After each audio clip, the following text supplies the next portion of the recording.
নবী আমি আপনাকে জগৎ সমূহের রহমত করে পাঠাইলাম। রহমতের নবীর কারণে মক্কার মানুষগুলো এত দামি হয়ে গেল। আল্লাহ জিব্রাইল আমিনকে দিয়া চিঠি পাঠায় দিলেন আর বললেন, যাও মক্কার কিছু কিছু মানুষ এত দামি, আমি আল্লাহ এদের ওপেন জান্নাতের সুসংবাদ দিয়ে দিলাম। বয়ান তো আপনারা কম জানেন না, এরপরে এত বয়ান এত বয়ান এত বয়ান করতে হয় কেন? আপনারাও তো জানেন মিথ্যা বলা হারাম, গালি দেওয়া হারাম, চুরি হারাম, ডাকাতি হারাম, নাচ দেখা হারাম, গান শোনা হারাম। এরপর আপনারা করেন, আমরা বাধা দিলে আপনি আমার আর সালাম দেন না, দিলেও নেন না। স্বার্থে আঘাত লাগছে, শেষ। আর খতিব সাহেব যদি বলে তো চাকরি শেষ। 2-4 হাজার টাকায়ও মানে এটা রিমান্ডের মধ্যে থাকি ইমাম সাহেব। আপনারা যারা সরকারি চাকরি করেন, বেসরকারি চাকরি করেন, প্রতিদিনের ডিউটি কয় ঘন্টা বলেন? 8 ঘন্টা ডিউটি, বেতন কত মাসে নিম্নে বলেন? প্রতিদিন 8 ঘন্টা ডিউটি, মাসে 20,000 টাকা নেন। আবার টেবিলের নিচে তো আরো কত মুক্তা টুকতা পান। মসজিদের ইমাম সাহেবের ডিউটি কয় ঘন্টা প্রতিদিন বলেন না কেন? বেতন কত? 6,000। ঘুমের ভিতরে ঠাডা পড়া দরকার ছিল এই জাতির উপরে। শুধু মুহাম্মদের উম্মত হওয়ার কারণে আল্লাহ হেফাজত করছেন।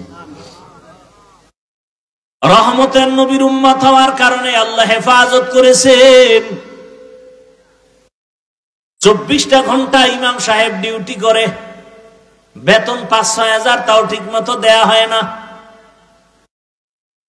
আবার 2-1 ওয়াক্ত নামাজ যদি হুজুর না থাকে, রিক্সা ড্রাইভার দইরা জিগায়, হুজুর গেছিলেন কই?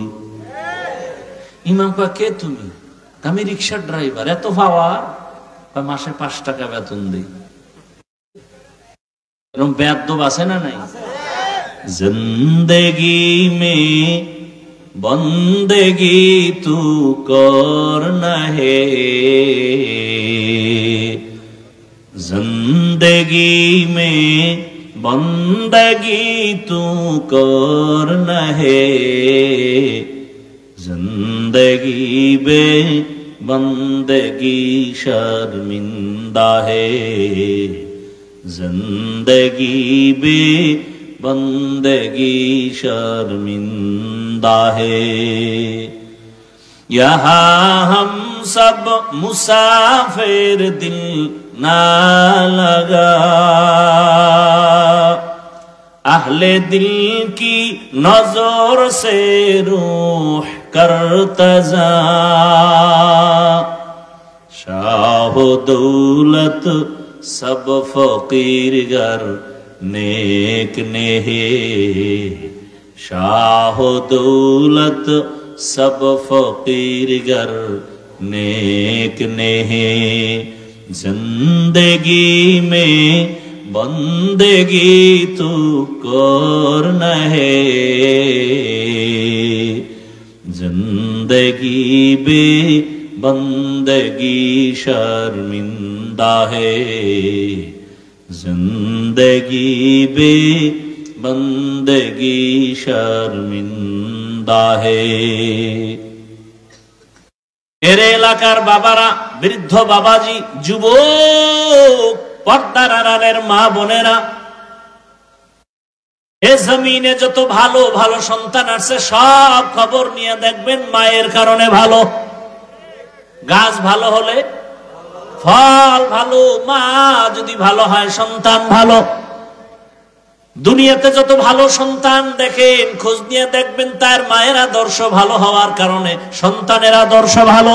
এসপি সাহেবের ব্যবহার ভালো, খোঁজ নিয়ে দেখবেন তার মায়ের আদর্শের কারণে। ডিসি সাহেবের ব্যবহার ভালো, মায়ের কারণেই হয়েছে। এ জমিনে বড় বড় দামি সন্তান আসছে শুধু মায়ের চরিত্র ভালো হওয়ার কারণে।